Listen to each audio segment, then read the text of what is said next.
banyacyubahiro bayobozi mu nzego nkuru z'igihugu cyacu muri hano, banyacyubahiro bandi muteraniye aha, banyarwanda banyarwandakazi, mboneyeho umwanya kongera kubasuhuza kandi ngira ngo nshimire abamaze kurahira ari bo ministres ushinzwe umuryango w'ibihugu bya Afurika y'Iburasirazuba, umugaba mukuru w'ingabo z'igihugu cyacu n'umuyobozi wungirije umukuru wa polisi y'igihugu. Nagira ngo rero bashimire ari imirimo basanzwe bakora, ariko noneho ko bazakora uko bisanzwe no kurushaho mu mirimo mishya bashinzwe.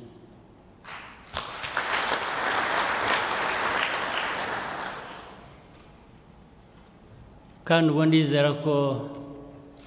twese namwe mwese tuzafatanya nabo kugira ngo ibyo bashinzwe bashobore kubyuzuza, ariko igihe dufatanya nabo, ubwo nabo badufasha kuzuza inshingano zacu. Nta bundi buvuge byinshi cyane, ariko nagira ngo nibutse gusa ni uguhora umuntu asubizaho, ni uguhora umuntu ahozaho kugira ngo uburemere bw'inshingano dufitiye igihugu cyacu bugende bwumvikana, kandi abantu bareke kurangara cyangwa kwirara. Twebwe nk'igihugu cy'u Rwanda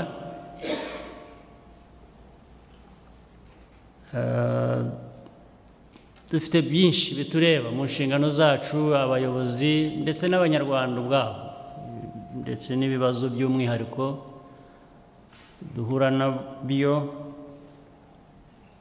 tugomba no guhangana nabyo ku buryo navuga budasanzwe.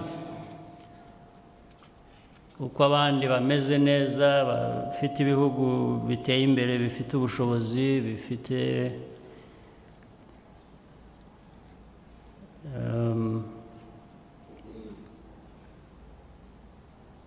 amikoro asumbye abandi, uko bakora ntabwo ariko twebwe twakora, kuko aho abo bari natwe niho twifuza kugera. Ubwo rero ngo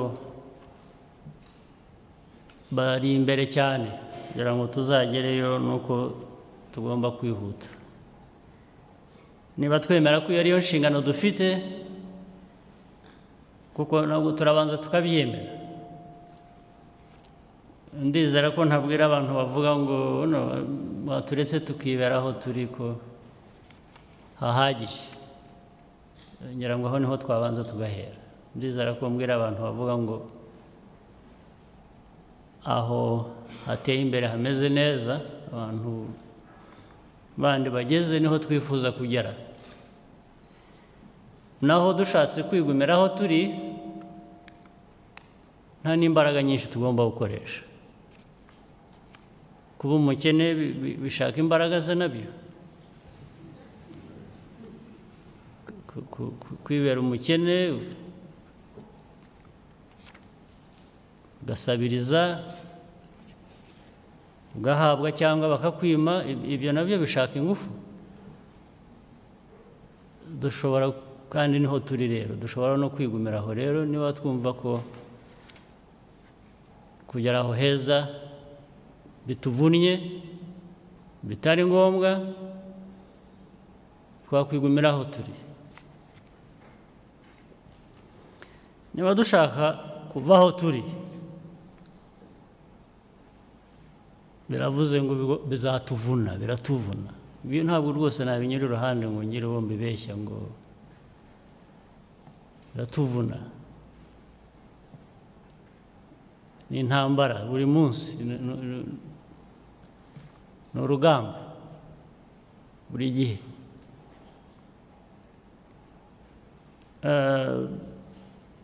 utinya gukomereka ntabwo ajya ku rugamba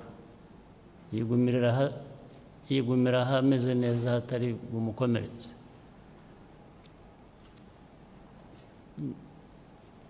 abantu kandi nk'abo nabo bariho niba u Rwanda ariko twamera tudashaka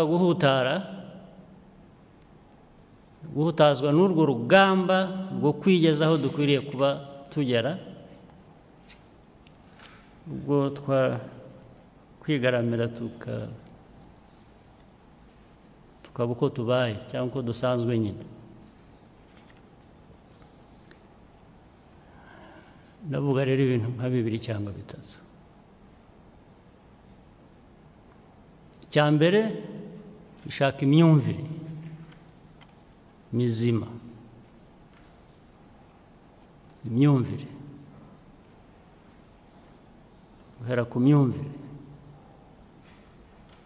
ikibazo ni iki igisubizo ni iki imyumvire icya kabiri ni ugukora imikorere ndetse iyo mikorere idasanzwe imikorere irimo productivity umusaruro ariko noneho umusaruro ungana ute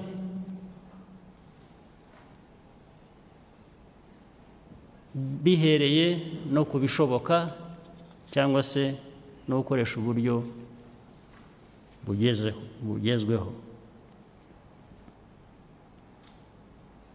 cya gatatu ni efficiency ukuntu dukoresha ibyo dufite kugira ngo tuzamure wa musaruro ku buryo bushoboka ibindi byose iyindi politike mwaba mutekereza itarimo ibyo ngibyo nta politiki irimo ni amashyengo aba muri mu mashyengo gusa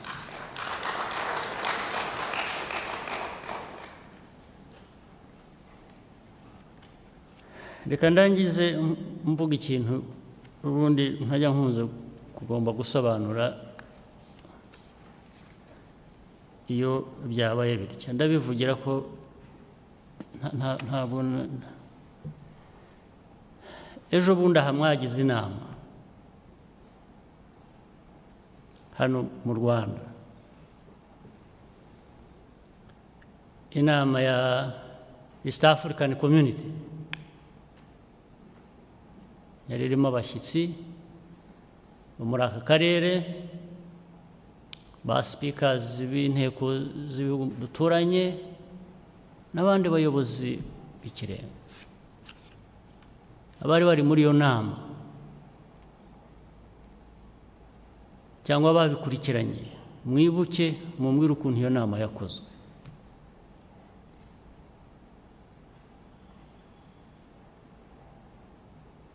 ni nacyo cyaviriyemo rwose ntabwo nashoboraga kubyihanganira niyo mpamvu nabibabwira guhindura minisita wari ushinzwe ibya East African Community na PS we niki nabaraye mbavanyeho n'imijoro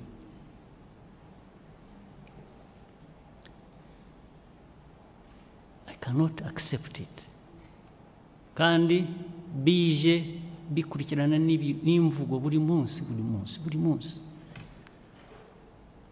ikintu cyoroshye even na coordination hagati abantu buri wese afite ibyo ashinzwe ariko ntushobora kugirira igihugu akamaro udakoze ibyo ushinzwe wuzuzanya n'undi nawe ufite ibindi ashinzwe ntibishoboka inama ntishobora kuba mu gihugu nta bantu mu gihugu bayizi usibye umuntu umwe gusa abantu bagera hano ku kibuga bakabura n'ubakira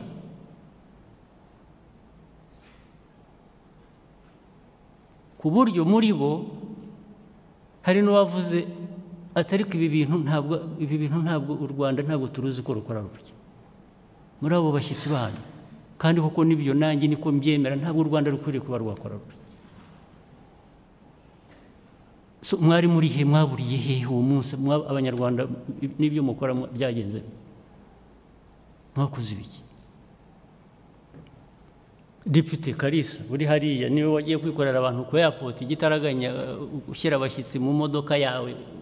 iri personal n'imizigo yabo n'icyo ukajya speaker wa parliament w'ikindi gihugu na protocol y'igihugu itabizi ni imikorere nyabaki ni imico kimwayivanye he abantu nyine barinda no kubabwira ko ibyo babonye bitari ibintu by'u Rwanda kubera ko bari bazi ko ntabwo turi bitangaza ariko twageragezaga tukora ibintu bizima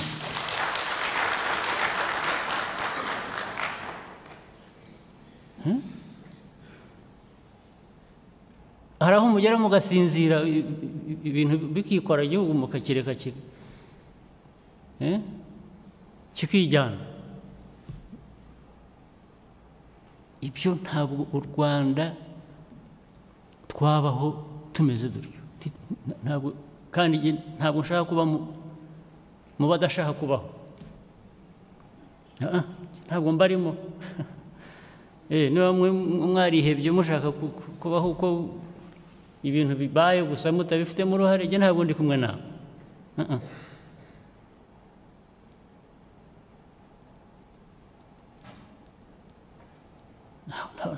ntawagenera u Rwanda ubuzima bwarwo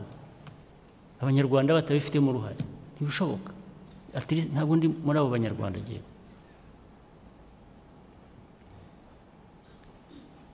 kandi ntabwo bibaye bwa mbere ni nacyo numvaga ntashobora kwihanganira bibaye inshuro nyinshi ahubwo abantu bagasaba imbabazi bati twibeshye ukavuga uti kuko abantu bibeshye kandi hari udakora amakosa utubwo ariko mu ikosa yakoze ubwo yavanyemo isomo ejo ntibizongera ejo bikongera bukongera bwa gatatu ubwo se biba ari iki byaba ari iki ntabwo iyo mikorere numva bijyanye n'ibyo ndiho mbabwira twebwe u Rwanda uko tumeze n'ibibazo dufite byaba mu mateka yacu byaba mu mibereho isanzwe byaba noneho kureba aho dukwiriye kuba tugana n'uburemere bw'inshingano dufite kugira ngo tugere aho ngaho tugana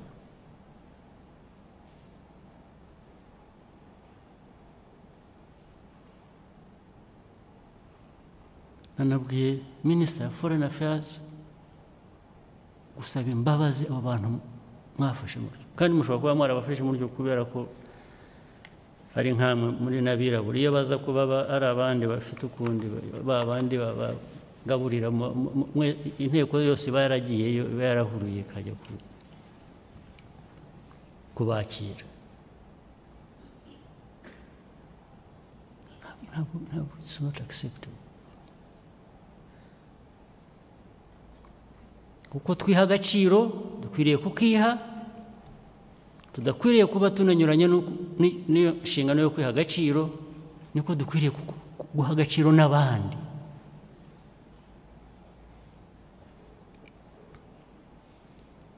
guha agaciro n'abandi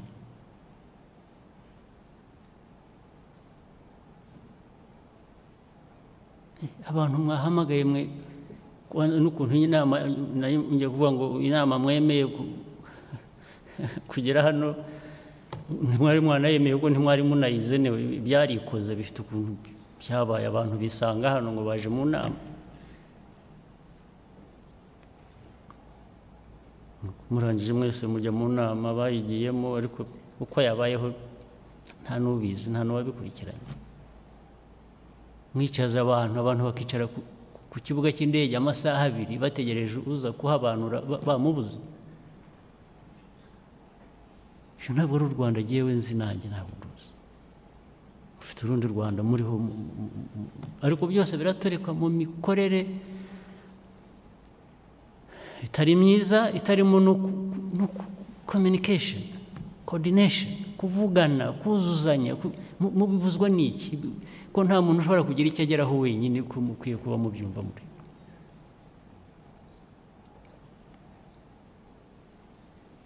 nta muntu ushobora kugira icyo ageraho wenyine ibyo rero no mu yindi mikorere iyo ari yo yose ntaho twagera tutanogeje imikorere ntabwo kwitwa urwego runaka cyangwa umuyobozi runaka bihagije ubwabyo ntabwo bihagije bihabwa agaciro n'imikorere n'ukuntu ukorana n'abandi bantu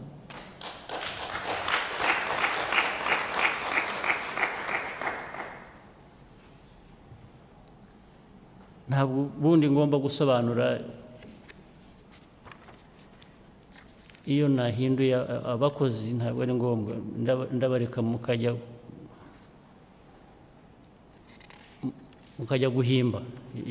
nk'abihorera mugahimba icyatumye biba ubundi ndabyihorera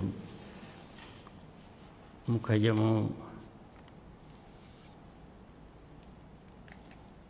mu mazi mwe na rumazi nk'abihorera tukigendera tugakomeza ariko uyu munsi nashaka kugira ngo mbikoreshe kubibutsa ntabwo turi abantu bashobora kwibagirwa icyo dufite mu ntoki kikagwa hasi ngomba kugikomeza niko uru Rwanda rushobora guhinduka ntabwo u Rwanda rwahindurwa n'amagambo gusa abantu birirwamo